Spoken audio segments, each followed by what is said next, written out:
E aí, pessoas do bem, estamos nos aproximando de um momento lindo. Estamos entrando no terceiro módulo e hoje nós vamos conversar sobre teoria do conhecimento. Roda essa vinheta linda!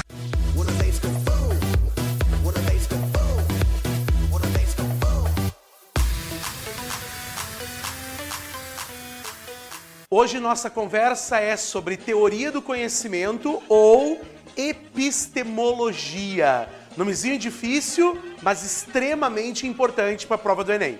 Esse é um dos módulos que ultimamente vem incomodando a vida de muita gente. Porque teoria do conhecimento ou epistemologia é uma das matérias que mais aparecem na prova do Enem.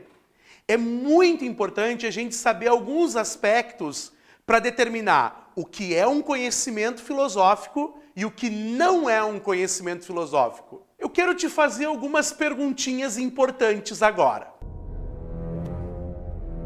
Como uma pessoa sabe se ela é inteligente ou não? De que forma uma ideia se forma dentro da sua cabecinha? O homem burro é aquele que não sabe nada? Não sei!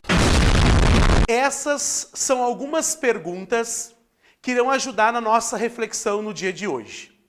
Hoje nós vamos conversar sobre as ideias, sobre o conhecimento humano. Como que o conhecimento se forma na nossa cabeça? E de que maneira transmitimos uma informação a alguém? De que maneira utilizamos os recursos para que isso aconteça? Quando falamos em teoria do conhecimento, é muito importante tomar cuidado com a palavrinha epistemologia. Nome difícil, né? Epistemologia. Palavra que vem do grego de episteme. A formação do conhecimento, a ideia, o conceito. Essa é uma das áreas dentro da filosofia. Nós já falamos sobre ética, nós já falamos sobre moral, nós já falamos sobre política e agora falaremos sobre a formação do conhecimento humano. Uma das características dessa área da filosofia é quando tratamos o problema da verdade. Por mais que alguns possam dizer que a verdade é relativa, a filosofia tenta mostrar que existem critérios para isso. A verdade não depende somente de uma questão de ponto de vista, mas ela pode ser construída racionalmente dentro de cada período histórico. Dizer que a verdade possui características históricas e critérios é a mesma coisa do que dizer que a ciência depende da verdade, ou que o conhecimento científico também é verdadeiro. Por isso, meus amores, é muito importante que todas as vezes que você for abrir a questão e você encontrar o termo teoria do conhecimento ou epistemologia, automaticamente isso estará associado à formação das ideias, à formação do conhecimento e à abordagem da verdade. Um dos itens que eu particularmente mais admiro dentro dessa área é quando o assunto trata sobre ciência. É um assunto muito legal. Saber se uma determinada área do conhecimento é científica ou saber se uma determinada área do conhecimento não é ciência. E é muito importante que tu saibas que nem todo conhecimento humano é científico. História é ciência? Geografia com os homens peludos é ciência? E a arte pode ser considerada uma ciência? Esses rapazes lindos que apareceram agora, alguns deles podem ser chamados de cientistas, outros apenas de artistas. Dizer que uma determinada área do conhecimento é ciência, isso é tarefa da teoria do conhecimento ou da epistemologia, como você preferir. É muito importante que tu entendas que conhecimento científico é todo aquele conhecimento criterioso, com objeto, com método definido. Por isso que, infelizmente, a arte não é considerada uma ciência.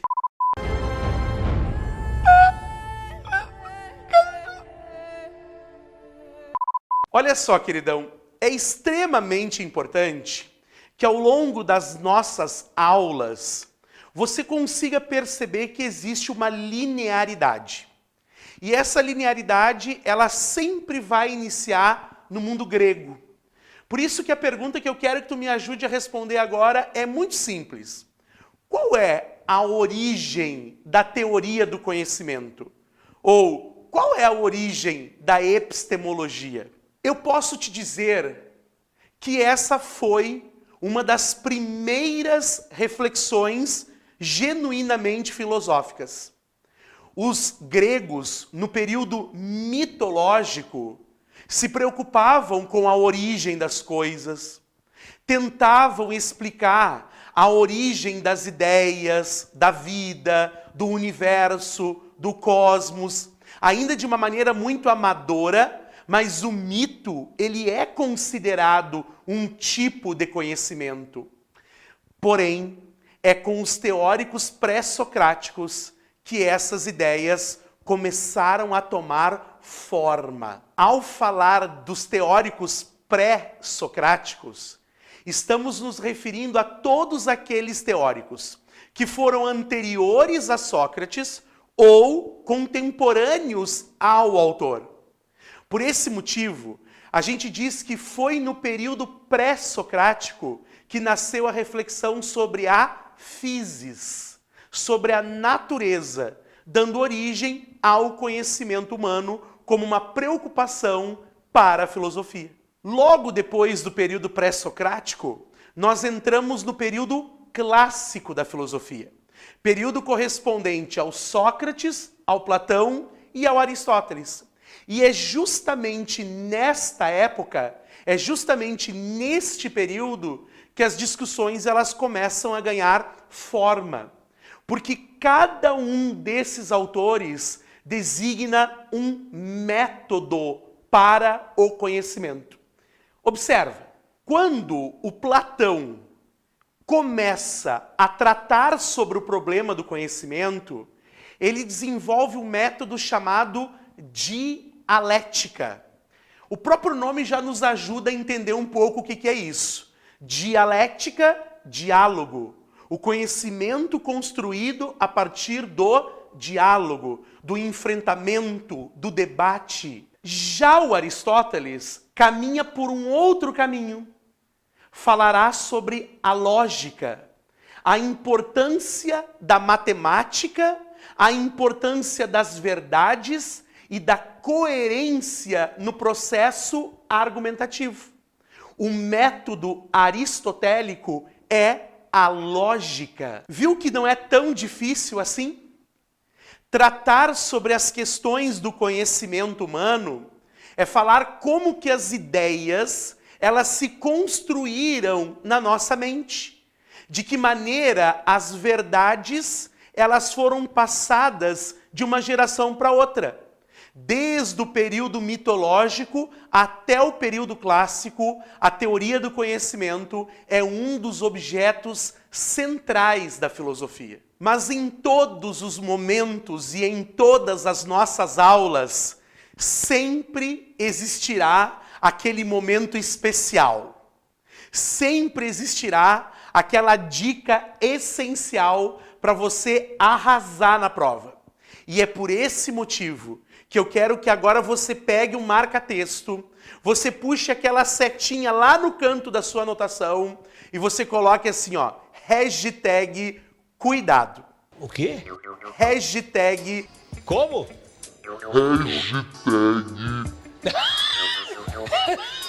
Falar de teoria do conhecimento ou epistemologia, como tu preferir, é necessariamente falar do período moderno da filosofia. É nesse momento em que nós viveremos 3 situações específicas na construção do conhecimento.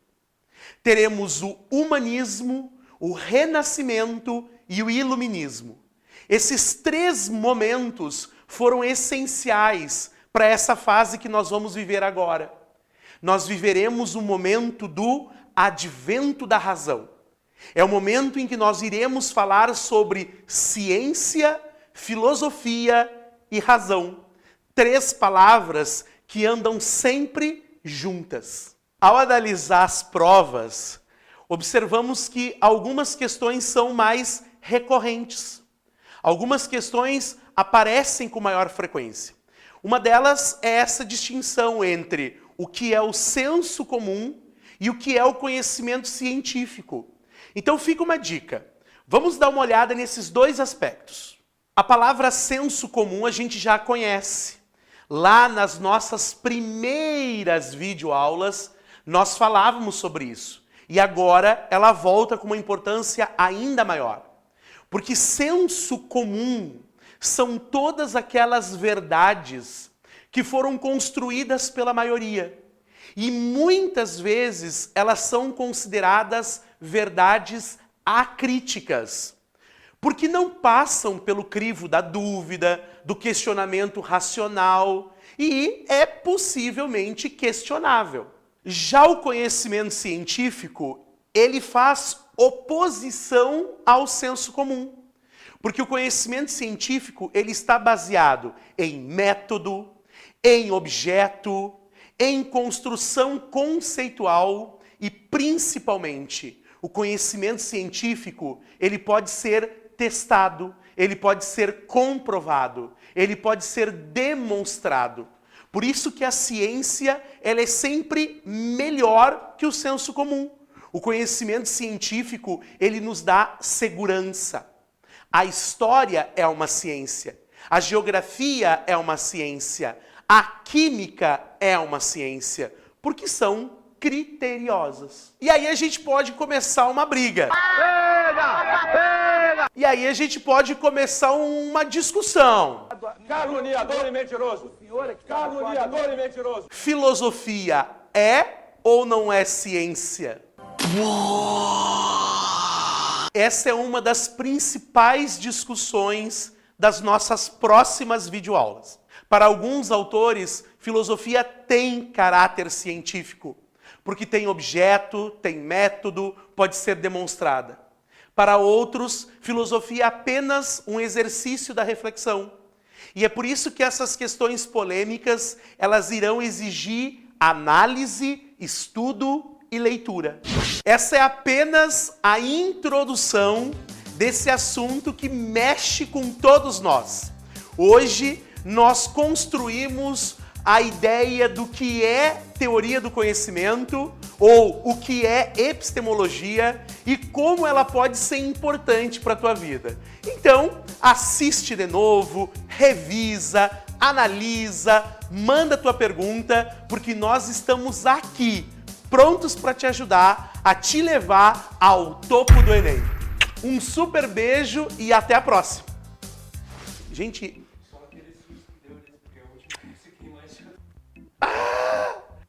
Tu sabe que eu assisto as minhas aulas, assim. Cara, eu assisto a minha aula e eu disse assim, cara, sabe que eu me entendo.